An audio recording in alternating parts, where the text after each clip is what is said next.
জাতীয় বিশ্ববিদ্যালয় পরীক্ষা নিয়ন্ত্রণ দপ্তর থেকে অনার্স তৃতীয় বর্ষের পরীক্ষার ফর্ম পূরণ সংক্রান্ত নোটিশ প্রকাশিত করেছে।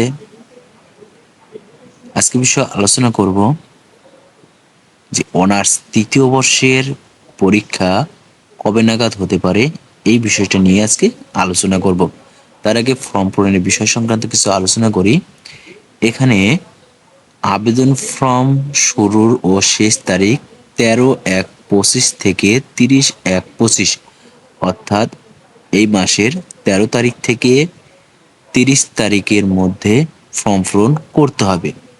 তবে এর পরেও ফর্ম পূরণের কিন্তু বিজ্ঞপ্তিটা অর্থাৎ সময় কিন্তু আরও বাড়িয়ে দেবে।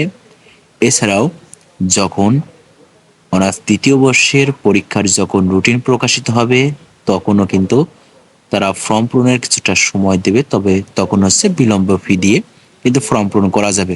তবে এখানে 2-3 ধাপে কিন্তু আবেদন করা যাবে। এবার আলোচনা করি যে অনার্স তৃতীয় বর্ষের পরীক্ষা কবে নাগাদ হবে। এখানে তোমরা জানো বর্তমান অনার্স দ্বিতীয় বর্ষের পরীক্ষা চলমান আছে। সেক্ষেত্রে এই পরীক্ষা শেষ হলে যে মার্চে রোজা, এক্ষেত্রে এপ্রিল মাসের মাঝামাঝি বা শেষ সপ্তাহ থেকে পরীক্ষা শুরু হতে পারে। তবে এখানে রোজার মধ্যেই কিন্তু পরীক্ষার রুটিন প্রকাশিত করে দেবে এবং পরবর্তী কোনো আপডেট নোটিশ আসলে সাথে সাথে জানিয়ে দেওয়া হবে। অবশ্যই চ্যানেলটি সাবস্ক্রাইব করে পাঠাবে। সবাই ভালো থেকো। আল্লাহ হাফেজ।